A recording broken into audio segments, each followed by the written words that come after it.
ત્યાં પણ બપોરે 1 વાગ્યા સુધી વરસાદ થઈ શકે છે। આ મહત્વની આગાહી કરવામાં આવી છે 1 વાગ્યા સુધીની કે જ્યાં વરસાદ રહી શકે છે। આ તમામ જે જિલ્લાઓ છે જ્યાં ખાસ કરી સાવધાની રાખવી પડશે। ગઈકાલે જે બધું વરસાદ નોંધાયો હતો, મારી સાથે ફોનલાઈન પર સંવાદદાતા વિભુ જોડાઈ ચૂક્યા છે।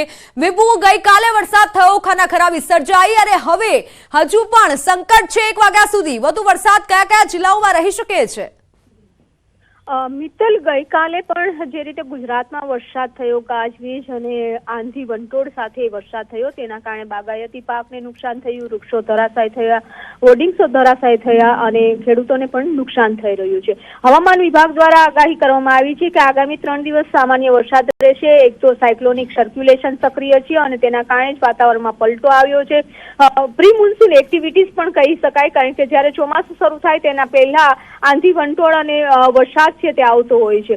અત્યારે પણ ગુજરાતનું જે વાતાવરણ બની રહ્યું છે ત્યારે આગામી 3 દિવસ તો વરસાદ થશે, પરંતુ સાથે સાથે થંડરસ્ટોર્મ એક્ટિવિટીઝની પણ આગાહી છે તે કરવામાં આવી છે। 13 જેટલા જિલ્લાઓ છે કે 1 વાગ્યા સુધીમાં વરસાદ થવાની આગાહી જે કરવામાં આવી છે, તેમાં ઉત્તર ગુજરાત, મધ્ય ગુજરાત અને દક્ષિણ ગુજરાતના જિલ્લાઓ છે કે જ્યાં થંડરસ્ટોર્મ એક્ટિવિટીઝ થશે, એટલે કે ભારે પવન સાથે વરસાદની આગાહી કરવામાં આવી છે। થંડરસ્ટોર્મ એક્ટિવિટીઝ ત્યારે જ થતી હોય છે કે જ્યારે લો લેવલ ઉપર તાપમાન વધારે હોય છે અને અપર લેવલ ઉપર ભેજ વધારે હોય છે, ત્યારે થંડરસ્ટોર્મ એક્ટિવિટીઝ થાય અને તેમાં પવનની ગતિ ખૂબ હોય છે અને પવનની ગતિના કારણે નુકસાન થતું હોય છે।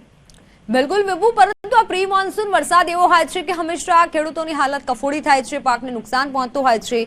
આજે 1 વાગ્યા સુધીની આપણે વાત કરી, પરંતુ આગામી સમયમાં કયા કયા જિલ્લાઓમાં વરસાદ રહી શકે છે? મિત્તલ, જે રીતે આગામી 3 દિવસની હજુ પણ વરસાદની આગાહી કરવામાં આવી છે, તેમાં અમદાવાદ, સુરત સહિતના જે જિલ્લાઓ છે કે જેમાં વરસાદની આગાહી કરવામાં આવી છે। ખાસ કરીને જે અલગ અલગ જિલ્લાઓ હોય છે કે ત્યાં અત્યારે એક સાયક્લોનિક સર્ક્યુલેશન છે અને તેના કારણે જ ગુજરાતના અલગ અલગ વિસ્તારોમાં વરસાદ પણ થઈ રહ્યો છે। અમરેલી છે, ભાવનગર છે, ગીર સોમનાથ છે, સૌરાષ્ટ્રના ત્યાં પણ વરસાદની આગાહી કરવામાં આવી છે અને ખાસ કરીને જે વિસ્તારોમાં બાગાયતી પાક એટલે મીન્સ કે અત્યારે જે કેરી છે, કેરીના પાકને નુકસાન થવાની ભીતિ સેવાઈ રહી છે અને ખેડૂતો પણ ચિંતિત છે, એટલે આગામી 3 દિવસ આ સ્થિતિ યથાવત રહેશે। બિલકુલ વિભુ, આભાર માહિતી બદલ। તો આગામી 3 દિવસ આ સ્થિતિ યથાવત રહેશે।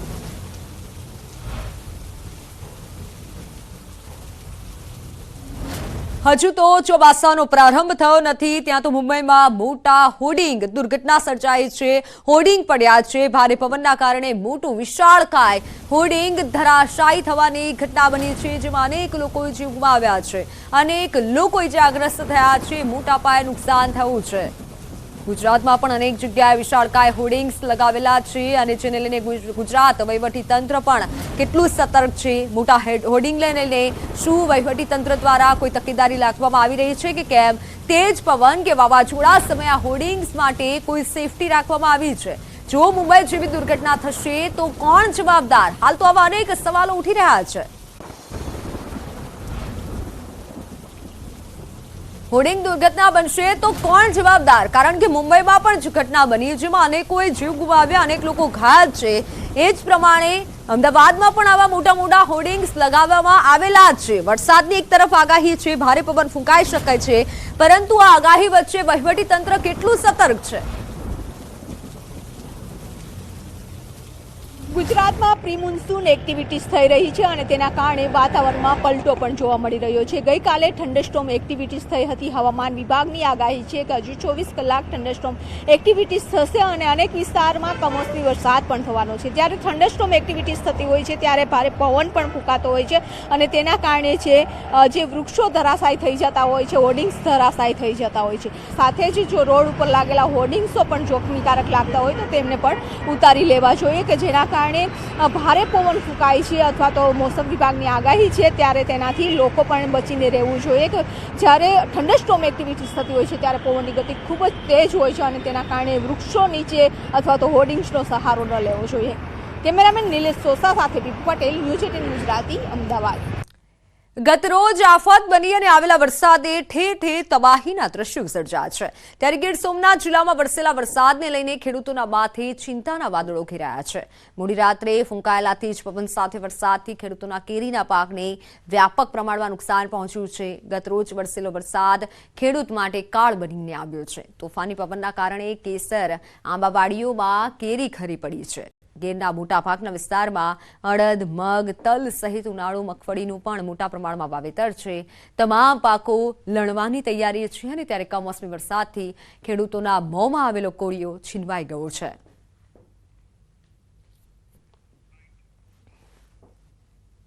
જે પવન અને વરસાદ આવ્યો છે એ ખેડૂત માટે કાળ બનીને આવ્યો કહેવાય. જેથી કરીને આંબા છે, કેળ છે, અમારે ખુદની આંબાની બગીચો, કેળનો બગીચો, એમ માંડવીના પાથરા પડ્યા છે, અડદ મગના પાથરા પડ્યા છે, બધામાં લાગત નુકસાન જોવા મળ્યું છે. નુકસાનીમાં 2 વીઘાના મગ છે, પાથરા પડ્યા. નુકસાન તો ઘણી છે વરસાદની હિસાબે. વરસાદ તો ઘણો છે, પાથરા પલળી ગયા. રાત દિવસની મહેનત, હજારો રૂપિયાનો ખર્ચ છતાં જગતના તાતને રાતા પાણીએ રોવાનો વારો આવ્યો છે. બનાસકાંઠા પંથકમાં પડેલા કમોસમી વરસાદના કારણે ખેડૂતોના મોઢે આવેલો કોળિયો છીનવાઈ ગયો છે. ભારે પવન સાથે વરસાદ પડતા બાજરી સહિતના પાકને મોટા પાયે નુકસાન થયું છે. હજુ પણ વરસાદની આગાહીથી ખેડૂતો માથે ચિંતાના વાદળો ઘેરાયા છે.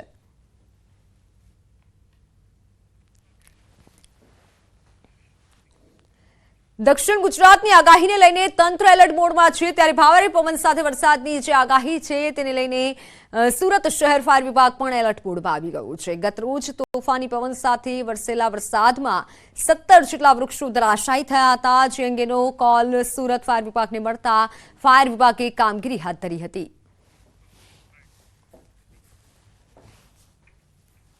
રાતના જેવી અમને આપણે ફ્લડની જેવી માહિતી મળી એ અમારે ત્યાં ફાયર બ્રિગેડ તરત એલર્ટ થઈ ગયેલું હતું અને ઝાડ પડવાના કંઈ 17 જેવા કોલ છે.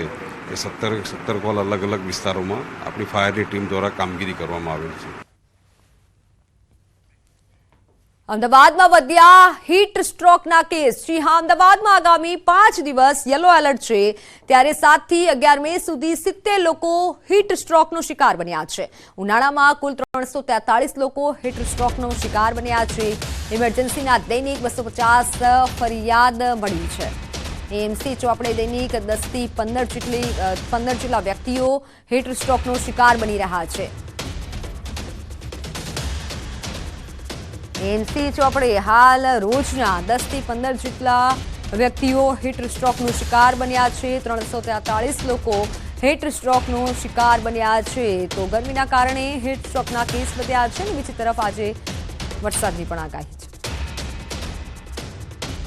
હીટ રિલેટેડ ઇલનેસ એટલે કોઈ પણ વ્યક્તિને ચક્કર આવવા, માથામાં ખૂબ જ દુખાવો થવો કે જે હીટ રિલેટેડ સિમ્ટમ્સ કહી શકાય તે પ્રકારના કોર્પોરેશનની હોસ્પિટલમાં અંદાજિત 15 થી 20 જેવા દર્દીઓ આવી રહ્યા છે કે જેને આપણે ઓપીડી સારવાર તેમજ જરૂર જણાય તો ઇન્ડોર સારવારની જરૂર હોય તે પ્રકારના વ્યક્તિનો ઉલ્લેખ કરવામાં આવેલો છે.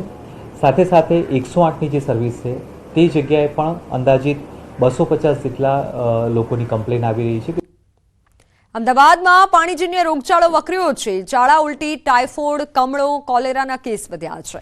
છેલ્લા 5 મહિનામાં ઝાડા ઉલટીના 3747 કેસ નોંધાયા. કમળાના 556, ટાઇફોઇડના 1279, કોલેરાના 54 કેસ નોંધાયા. છેલ્લા 11 દિવસમાં ઝાડા ઉલટીના 635 કેસ નોંધાયા. કમળાના 61, ટાઇફોઇડના 18 કેસ નોંધાતા ફફડાટ છે. ગોમતીપોળ, નિકોલ, વટવા સહિતમાં કેસમાં વધારો થયો છે. દાણી લીમડા અને અમરાઈવાડીમાં કોલેરાના કેસ વધ્યા છે. ખાસ કરીને વાત કરીએ તો પાણીજન્ય રોગચાળા માટે દૂષિત પાણી અને ખાદ્ય ખોરાક જવાબદાર છે. પાણી ડ્રેનેજ લાઇન મિક્સ થવાથી દૂષિત પાણીની સમસ્યા છે.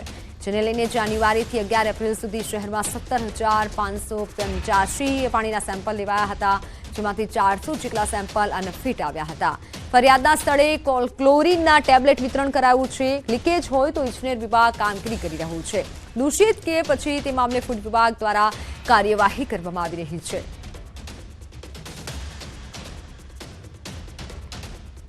પાણીજન્ય કેસીસ બાબતે ઝાડા ઉલટીના ચાલુ માસ દરમિયાન 635 કેસીસ, જોન્ડિસના 61 કેસીસ, ટાઇફોઇડના 185 કેસીસ અને કોલેરાના 14 કેસીસ રિપોર્ટ થઈ રહ્યા છે. છેલ્લા 2-3 મહિનાની સરખામણીમાં ચાલુ માસ દરમિયાન તેમજ એપ્રિલ માસ દરમિયાન વોટરબોર્ન ડિસીઝમાં વધારો જોવા મળેલ છે. ગોધરામાં વીજ કંપની દ્વારા બેસાડવામાં આવેલા સ્માર્ટ પ્રીપેઇડ વીજ મીટર મુદ્દે ગ્રાહકોમાં ફરી એકવાર રોષ ભભૂકી ઉઠ્યો છે.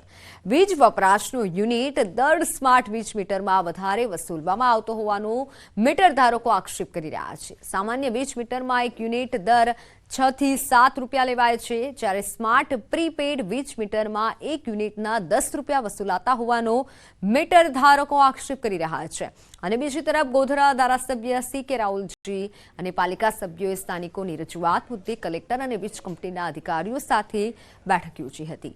હાલ તો સ્લમ વિસ્તારમાં પ્રીપેઇડ મીટર બેસાડવાની કામગીરી સ્થગિત કરવામાં આવે તેમ જણાવવામાં આવ્યું છે. જો કે કલેક્ટર અને વીજ કંપનીના અધિકારીઓએ ધારાસભ્યની રજૂઆત અંગે ઉચ્ચ કક્ષાએ રજૂઆત કરવાની ખાતરી આપી છે.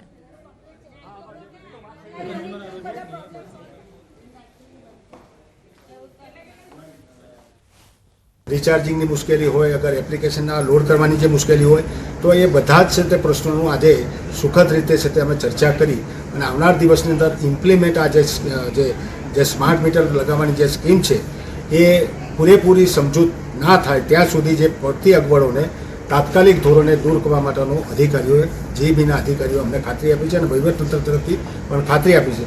અમારે સ્માર્ટ મીટરની રજૂઆત હતી કે અમારે સ્માર્ટ મીટર નથી જોઈતા.